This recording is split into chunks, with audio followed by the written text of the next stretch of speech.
जैसा कि हम सबको मालूम है, हमारा भारत देश और हरियाणा प्रदेश कृषि प्रधान देश और प्रदेश है। हमारी अर्थव्यवस्था की रीढ़ की हड्डी है हमारे किसान, हमारा अन्नदाता। उसी को लेकर आज चर्चा की। जैसा कि आदरणीय जगदीप मलिक जी ने, वरुण जी ने बताया कि किस प्रकार से वायदे किए गए और उन वायदों को पूरा नहीं किया गया। सबसे पहला वायदा केंद्र की सरकार ने ये किया कि हम किसानों की आय को दुगना करने का काम करेंगे। जैसे ही सरकार बनी कि 2022 तक किसानों की आय को दुगना कर दिया जाएगा। और हुआ क्या? वास्तव में देश में 3 काले कृषि कानून लाए गए, बिना लोकसभा में, बिना राज्यसभा में चर्चा किए धक्के से वो पास कर दिए गए। उसके बाद हमारे किसान संगठन पूरे देश भर में आंदोलनरत हो गए, जिनको कि आंदोलन जीवी कहा गया। और दिल्ली के चारों ओर किसान संगठनों ने धरना देना शुरू किया। 1 साल से ज्यादा ये धरना चला। देश दुनिया में इस बात की चर्चा हुई कि क्या बात है कि बहुत सोच समझकर बीजेपी की सरकार जो है 3 और ये किसान संगठन और किसान हमारा क्यों धरना दे रहा है? क्या कारण है कि सरकार उनकी बात को सुन नहीं रही है? ऐसा क्या कारण है कि अपने दोस्तों को लाभ पहुंचाने के लिए ऐसे कानून लेकर आए जिसमें कि चर्चा भी करना उचित नहीं समझा और बहस के दौरान ही धक्का मुक्की करते हुए 3 काले कृषि कानूनों को पास कर दिया गया। और फिर उसके बाद स्थिति बनी, दिल्ली के चारों ओर हमारे किसान अन्नदाता धरना प्रदर्शन करने के लिए मजबूर हो गए। हमारे बुजुर्ग किसान, हमारी माताएं बहनें वहां पर बैठी और जो हाल चाइना बॉर्डर पर होना चाहिए था, जो बैरिकेडिंग पाकिस्तान के बॉर्डर पर होनी चाहिए थी, वो दिल्ली के चारों ओर बैरिकेड्स करके, कील लगा के, तारे लगाकर किसानों को दिल्ली में जाने से रोकने का काम इस सरकार ने किया है। 700 से ज्यादा किसान हमारे इस आंदोलन के दौरान शहीद हुए।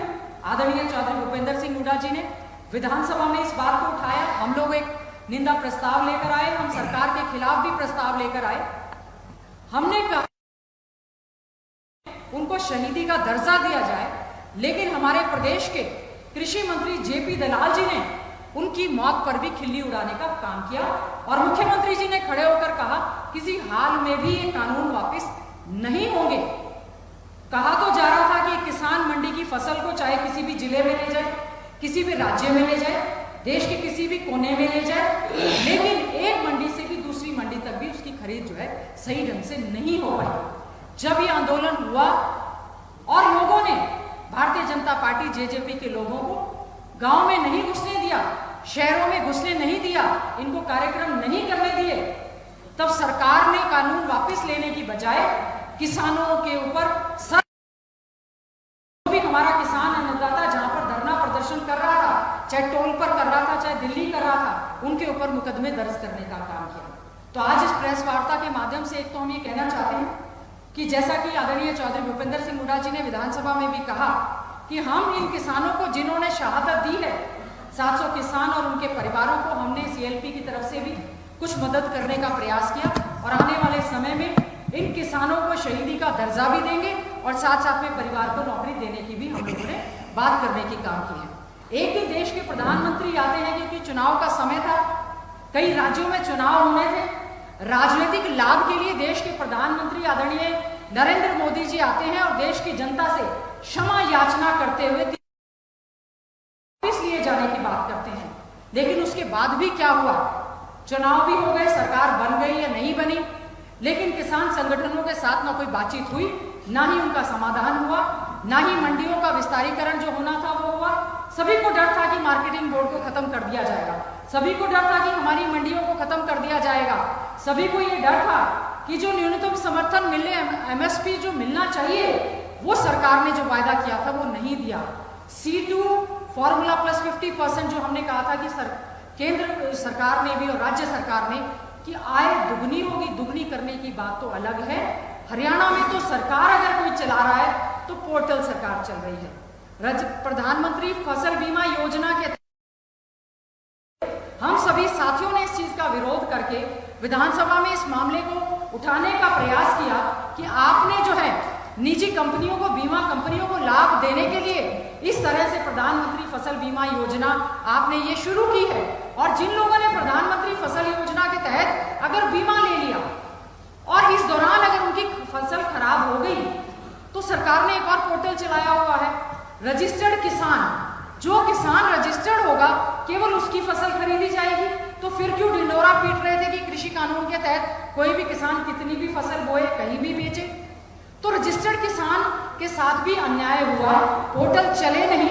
उसके बाद जो बेमौसमी बारिश हुई, ओलावृष्टि हुई, फसल वजह से ना ये फसल हुई, जो ये फसल हुई थी उसका मुआवजा नहीं मिला। जब हमने सरकार से, प्रशासन से अनुरोध करने का काम किया, तो मुख्यमंत्री जी ने एक और पोर्टल की घोषणा कर दी, क्षतिपूर्ति पोर्टल। ना पहले वाला पोर्टल चला, ना बाद वाला पोर्टल चला। मैं पूछना चाहती हूँ, क्षतिपूर्ति पोर्टल चलाने के बाद पोर्टल जब चले ही नहीं, सरकार की नीयत में ही नहीं है कि किसानों को उनकी खराब हुई, चाहे वो हमारी गेहूं की फसल थी, चाहे इस बार की हमारी सरसों की फसल थी, चाहे हमारी बाजरा की फसल थी, पोर्टल जब वो चले ही नहीं, सीएचसी में जाकर लोगों ने धक्के खाए, किसान केंद्रों में गए, उनके पोर्टल चले नहीं। हम अपने विभिन्न गांवों का हमने दौरा किया, हमने कॉल अटेंशन लगाए विधानसभा में, प्रयास किया कि किसानों के साथ अन्याय हो रहा है। उनको जो आपने मिनिमम सपोर्ट प्राइस देने की जिनकी फसलों की बात कही थी, उनको तो उनकी लागत भी नहीं मिल रही है। और उसके बाद जब प्रशासन के लोगों ने किसानों के लिए पटवारियों को गांव में भेजना शुरू किया, विशेष तौर से जहां से कांग्रेस के विधायक हैं, हमारे साथ अन्याय हुआ। हमारे यहाँ पर फसलों का खराबा 80 से 90 से लेकर 100% भी था। सभी के सभी आंकड़े और रिपोर्ट्स हमारे पास हैं इस समय। लेकिन सरकार ने धक्के से हमारे क्षेत्रों में जो मुआवजा था उसको 0 से 24 दिखाने का काम किया, जिससे कि हमारे जो किसान थे उनको उसका मुआवजा नहीं मिल पाया। हमारे किसान फिर से आंदोलन करने की कगार पर है, फिर से वो आंदोलन कर रहे हैं। हम सरकार से पूछना चाहते हैं, उसके बाद फिर उन्होंने कहा हम क्षतिपूर्ति पोर्टल खोलेंगे, तब भी नहीं खोला। फिर कहा कि भावांतर भरपाई योजना के तहत जिस फसल को आप एमएसपी में देने की भरपाई में लेकर आ रहे हैं, जैसे सूरजमुखी की बात है, तो हम ये पूछना चाहते हैं कि अगर आपने पोर्टल पे पोर्टल खोलना है और उसके बाद प्राइवेट एजेंसीज इस पोर्टल को चलाने का काम करती हैं, जब हम मंडियों में जाते हैं, जो किसान जिसका गेट पास कट गया, उसकी फसल अंदर आ गई, आड़ती कह रहा है जो ठेके, आप इस बात की जांच कराएं, बहुत बड़ा घपला हुआ है। ट्रांसपोर्टेशन के लिए जो ठेके जिन एजेंसीज को दिए गए थे, उन्होंने स्कूटर तक का रजिस्ट्रेशन करवा रखा है। धोखा इतना बड़ा हुआ है, मंडियों में जो आवक हुई, चाहे वो गेहूं की थी, चाहे सरसों की थी, उनको दाम मिला तो दूर, जो मंडी में किसान ने फसल बेच दी, उसके बाद वो आड़तियों का जो है, आदरणीय चौधरी भूपेंद्र सिंह हुड्डा जी ने ज्यादातर हरियाणा की मंडियों में सभी विधायक, एक भी व्यक्ति भारतीय जनता पार्टी का या जेजेपी का आप दिखा दें जिन्होंने मंडियों में दौरा करके किसानों के टोल पे जाकर, मंडियों में जाकर दौरा किया हो, उनकी समस्याओं को जानने का प्रयास किया हो। उसके बावजूद भी मेरे पास ये आंकड़े हैं कि 40 से 50% तक ट्रांसपोर्टेशन के माध्यम से उठान नहीं हुआ और वो फसल पैदा हुई, मंडी में आई हुई, बर्बाद हो गई और वो खराब हो गई, जो कि फिर उसके बाद बांटने का उन्होंने काम किया। इन्हीं शब्दों के साथ केवल एक बात कहते हुए आदरणीय मुख्यमंत्री जी ने एक बात कही, जब हमने कहा कि हमारे पास प्रदेश में कई हजार एकड़ ऐसी भूमि है जिसमें जल भराव की वजह से बहुत ज्यादा फसलें नहीं हो पा रही है, कोई पर्टिकुलर उसका समाधान नहीं हो पा रहा है, तुरंत प्रभाव से उनकी सॉइल डिपार्टमेंट की तरफ से या कुछ भी ऐसी कार्रवाई माइक्रो इरिगेशन करके या ट्यूबवेल लगाकर उसका समाधान किया जाना चाहिए।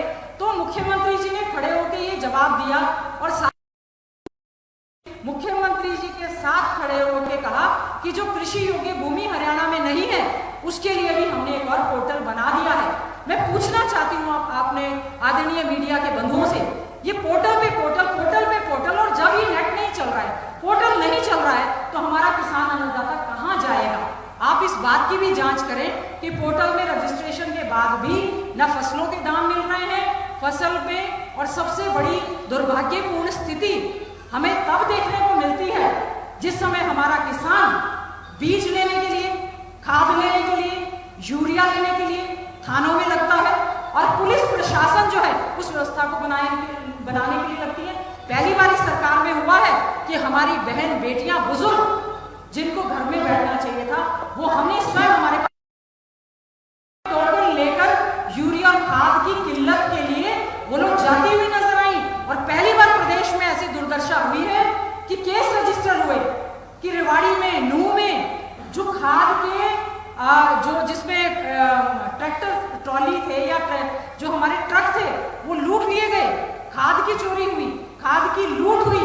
फिर ये सरकार कहती है कि हम लोग बहुत अच्छे ढंग से कार्य कर रहे हैं। हमारा तो आज केवल कहना यही है कि कृषि को सस्ता करने की बजाय, आय को दुगना करने की बजाय कृषि उपकरणों पर भी जीएसटी लगाया जा रहा है।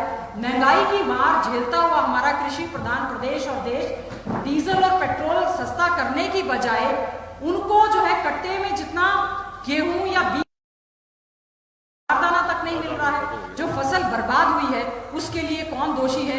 केवल और केवल अपने दोस्तों के लिए नए नए प्राइवेटाइजेशन करते हुए अलग वेयर हाउस बना दिए गए हैं।